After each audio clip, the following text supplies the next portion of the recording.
அன்பானவர்களே, அன்பு வணக்கங்கள். ஒரு அன்பர் ஒரு கேள்வி கேட்டிருக்கிறார். இறந்தவர்களை வணங்குவதால் நமக்கு என்ன பலன்கள் கிடைக்கும் என்று ஒரு கேள்வி கேட்டிருக்கிறார். இறந்தவர்களை வணங்குவதால் என்ன பலன்கள் கிடைக்கும்? சரி, இதுவரைக்கும் நீங்க கடவுள்கள் தெய்வங்கள் என்று கூறிக்கொண்டிருப்பவர்களை எல்லாம் வணங்கி கொண்டிருக்கிறீர்கள் அல்லவா? அவர்களால் உங்களுக்கு என்ன பலன்கள் கிடைத்தது? இதுவரைக்கும்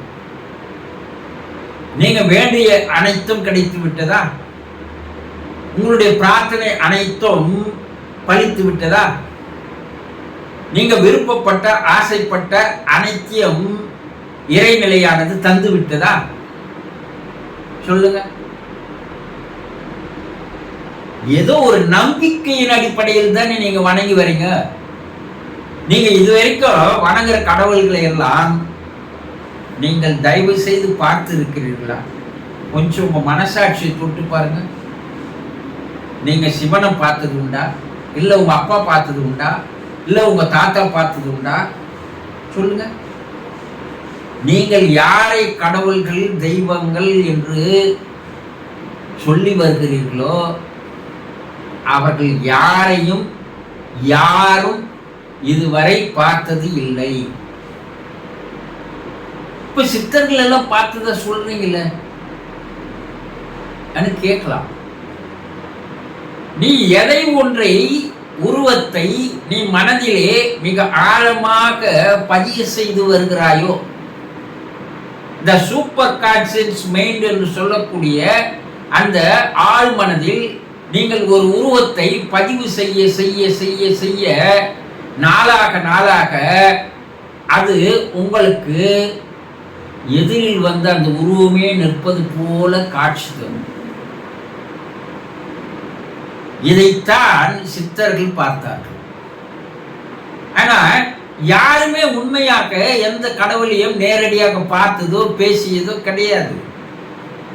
ஒரு இறைநிலையை, தெய்வீக பேராற்றலை, எல்லாம் அல்ல அந்த பிரபஞ்ச சக்தியை எதனால் காட்டினால் மக்களுக்கு புரியும் என்ற காரணத்தினால் சித்தர்களால் உருவாக்கப்பட்டதுதான் உருவச் சிலைகள், உருவங்கள்.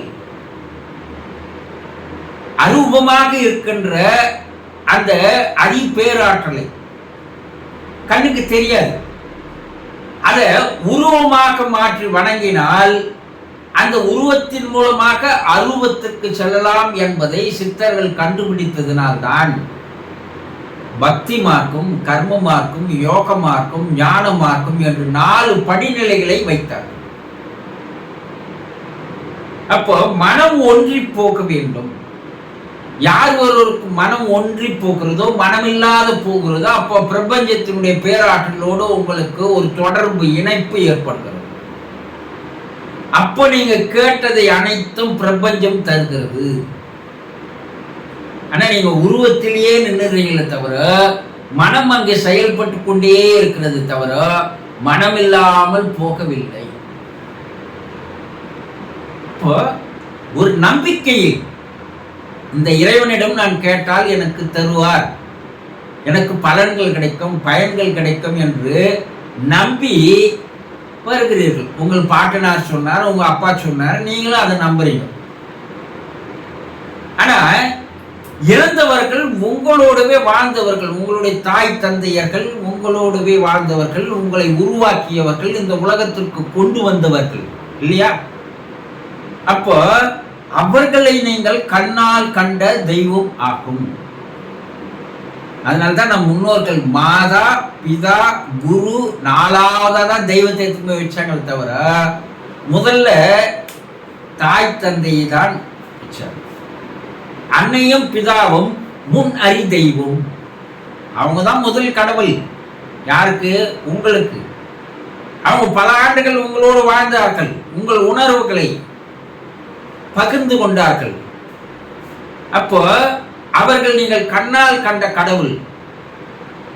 கண்ணால் காணாத கடவுளிடம் வேண்டுதல் பிரார்த்தனைகள் வைத்து என்ன பலன்களை நீங்கள் அனுபவித்தீர்களோ அதை விட பல ஆயிரம் மடங்கு பலன்கள் உங்களுக்கு இறந்த உங்கள் தாய் தந்தையரை வணங்கும் போது அதீதமான பலன்கள் பயன்கள் உங்களுக்கு கிடைக்கும்.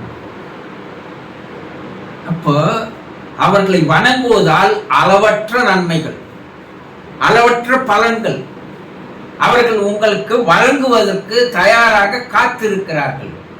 நீங்கள் அவர்களை பிரார்த்தனையின் மூலமாக தொடர்பு கொள்ளும் போது அவர்களுக்கும் உங்களுக்கும் நேரடியாக ஒரு இணைப்பு ஏற்படுகிறது. அந்த ஆன்மாவுக்கும் உங்களுடைய ஆன்மாவுக்கும் ஒரு தொடர்பு ஏற்படுகிறது. இந்த ஆன்மா எதை பேசுகிறதோ, எதை எண்ணுகிறதோ, எதை பிரார்த்தனை செய்கிறதோ, எதை வேண்டுதலாக வைக்கிறதோ, அந்த ஆன்மாவுக்கு நேரடியாக அது போய் தொடர்பு கொள்ளும் போது அவை அனைத்தையும் அந்த ஆன்மா கேட்டுக்கொள்கிறது. உடனடியாக அந்த ஆன்மா நிறைவேற்றி வைப்பதற்குண்டான வாய்ப்புகளையும் சூழ்நிலைகளையும் சந்தர்ப்பங்களையும் அது ஏற்படுத்தி தருகிறது.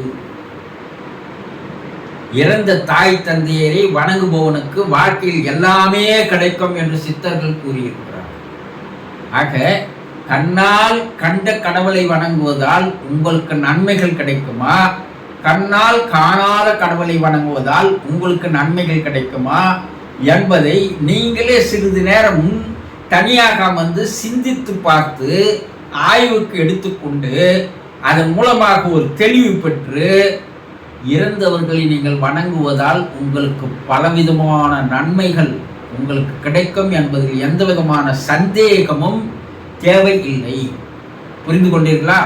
சந்தோஷம்.